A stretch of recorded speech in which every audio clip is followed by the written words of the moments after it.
किसान लगभग पिछले 40 दिनों से अपनी मांगों को लेकर के ग्रेटर नोएडा अथॉरिटी के बाहर धरना प्रदर्शन कर रहे थे।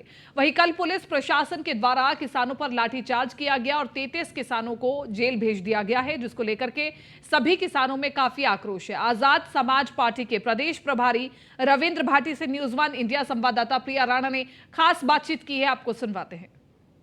नमस्कार, आप देख रहे हैं न्यूज़ वन इंडिया। मैं हूं आपके साथ प्रिया राणा।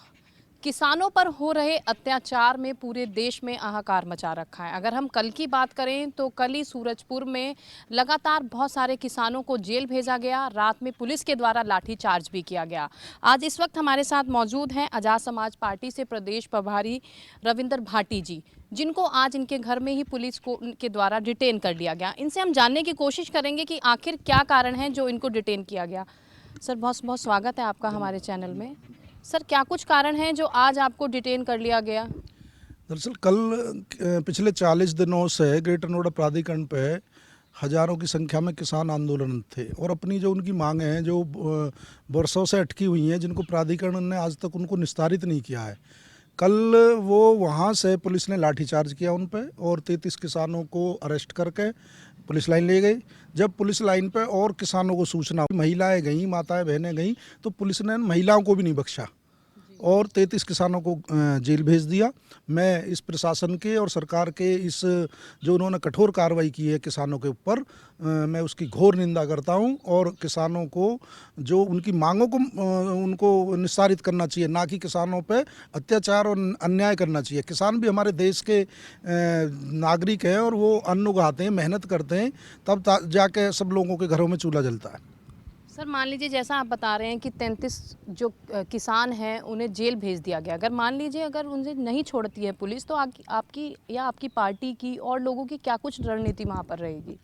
देखिए, मैं प्रशासन से आपके द्वारा कहना चाहता हूं कि जो 33 किसान हमारे जेल में भेजे गए हैं उनको तत्काल रिहा करें और जो उनकी मांगें हैं उनको सरकार और अथॉरिटी के अधिकारियों को मिलकर उनकी जो ज़मीन की भूमि है, जो उनके आबादी अधिकृत की हुई हैं, जो उनके प्लॉट आज तक उनको नहीं मिले हैं, जो उनकी अन्य मांग हैं, उनको निस्तारित करें। किसान की ये कोई नई मांग नहीं है, वो पिछले 10 वर्षों से आज तक प्राधिकरण को फुर्सत नहीं है। किसान, मुझे लगता है कि सरकार और प्राधिकरण के एजेंडे में ही किसान नहीं है। यदि मैं कह देना चाहता हूं, यदि इन किसानों को रिहा नहीं किया तो आजाद समाज पार्टी, भीम आर्मी, गुर्जर स्वाभिमान संघर्ष समिति और अन्य सभी संगठनों के साथ मिलकर एक इतना बड़ा आंदोलन होगा कि वो प्रशासन पर संभलने का नहीं है। सर, उसको लेकर क्या कहेंगे कि सहारनपुर में गुर्जर सम्राट मिहिर भोज यात्रा निकलनी थी, वहाँ पर बवाल हुआ, लाखों लोग सड़कों पर आए, उसको लेकर क्या कहेंगे आप? देखिए, गुर्जर सम्राट मिहिर भोज जी हमारे पूर्वज रहे हैं, हम उनके वंशज हैं और उन्होंने सदियों सदियों देश की रक्षा की। वो पूरे देश के सर्व समाज के आदर्श हैं, आइडियल हैं। उन्होंने सब सदियों सदियों तक विदेशी हमलावरों को देश में घुसने नहीं दिया। इस पर कोई विवाद नहीं था। 2021 से पहले जब दादरी में गुर्जर सम्राट मिहिर भोज जी की मूर्ति का अनावरण करने योगी जी आए थे, तो उससे पहले कभी कोई विवाद नहीं था। उस समय पिछले 2 साल से कुछ लोगों ने, मैं सबके लिए नहीं कह रहा, केवल चंद 5-7% लोगों ने इसको विवादित बनाने का प्रयास किया है। सारे तामपत्रों में, सारे अभिलेखों में, सारे शिलालेखों में, सारे जो यात्री उस समय पे आए, अरब जो हमलावरों के साथ यात्री आए, चाहे सुलेमान हो, चाहे अलबरूनी हो, चाहे हुएनसाग हो, सब लोगों ने उनको गुर्जर प्रतिहार, गुर्जर सम्राट मिहिर भोज कहा है। इवन ग्रेटर नोएडा के Gurjar art and culture gallery में मोदी जी जो देश के प्रधानमंत्री हैं, उन्होंने गुर्जर सम्राट मिहिर भोज जी की मूर्ति का अनावरण किया। जो पूर्व प्रधानमंत्री अटल बिहारी वाजपेयी थे, उन्होंने अक्षरधाम के अंदर 2002 में गुर्जर सम्राट मिहिर भोज जी की मूर्ति का अनावरण किया। सर, उसको लेकर क्या कहेंगे? राजस्थान और मध्य प्रदेश में चुनाव होने वाले हैं, क्या आपकी पार्टी वहां पर चुनाव लड़ती है? अगर लड़ती है तो क्या कुछ उम्मीद आपको वहां से है कि कितनी सीट आप जीत पाएंगे, क्या होगा? देखिए, राजस्थान और मध्य प्रदेश, क्योंकि मैं दोनों जगह प्रभारी हूँ और पिछले 1 साल से हमारा वहाँ संगठन पर काम चल रहा है। संगठन के काम के साथ साथ जो हमारी party Azad Samaj party, Bhim army, वो और पार्टियों से कुछ अलग हटके है।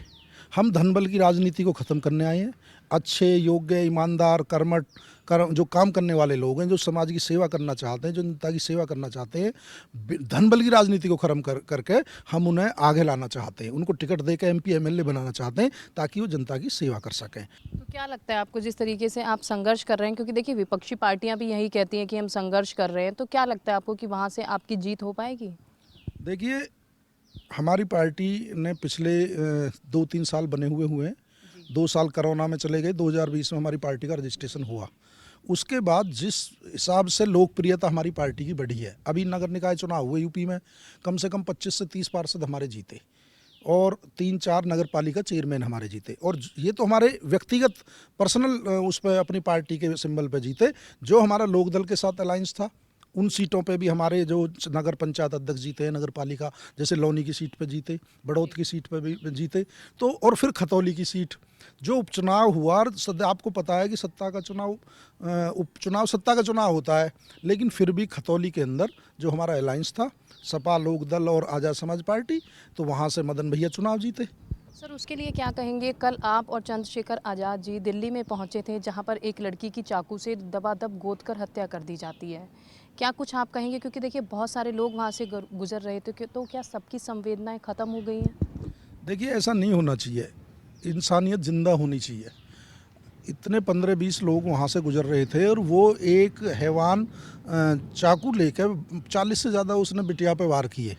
यदि कुछ लोग भी उसमें हिम्मत दिखाते, 2-3 भी लोग, तो शायद बेटी हमारी आज हमारे बीच में होती।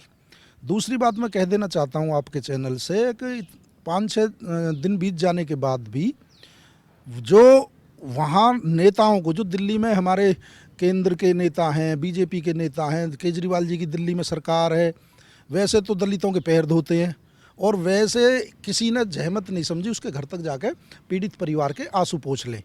भाटी जी, आखिरी सवाल आपसे है कि क्या संदेश आप देंगे? क्योंकि देखिए पहले भी यहाँ पर अगर हम बात किसानों की करें तो गाज़ीपुर बॉर्डर पर लंबा आंदोलन चला, अभी आज आपको डिटेन कर लिया गया, किसान अभी भी परेशान हैं, सड़कों पर हैं, अलग अलग जगह पर धरने प्रदर्शन किए जाते हैं, लाठियाँ चार्ज होता है। क्या आप उनके लिए कहेंगे? क्या एक संदेश आप देंगे? देखिए, जब किसी महापुरुष ने कहा है कि जब संसद गूंगी बहरी हो जाए और तो सड़कें वीरान नहीं रहनी चाहिए, तो सड़कों पे आके संघर्ष करना पड़ता है जब एमपी एमएलए या सरकारें सुनना बंद कर दें। आप आज देखो किसान त्राहिमाम में, चाहे बहनों का मामला हो, दिल्ली जंतर मंतर पर पहलवान न्याय के लिए संघर्ष कर रहे हैं। आज ही हरियाणा में कल किसानों पर लाठीचार्ज हुआ है, ग्रेटर नोएडा के अंदर यहाँ किसानों पर लाठीचार्ज हुआ है। कहीं कोई जैसे गुर्जर समाज वहाँ अपने महापुरुषों की यात्रा चाह रहा था तो उन पर मुकदमे लगाने का सरकार ने प्रयास किया। तो सरकार को ये देखना चाहिए कि आप सबके लिए हो, तो ये तानाशाही नहीं चलनी चाहिए। लोकतंत्र से देश लोकतांत्रिक देश है तो वो संविधान से चलना चाहिए और वो सबके हितों को ध्यान में रख कर करना चाहिए।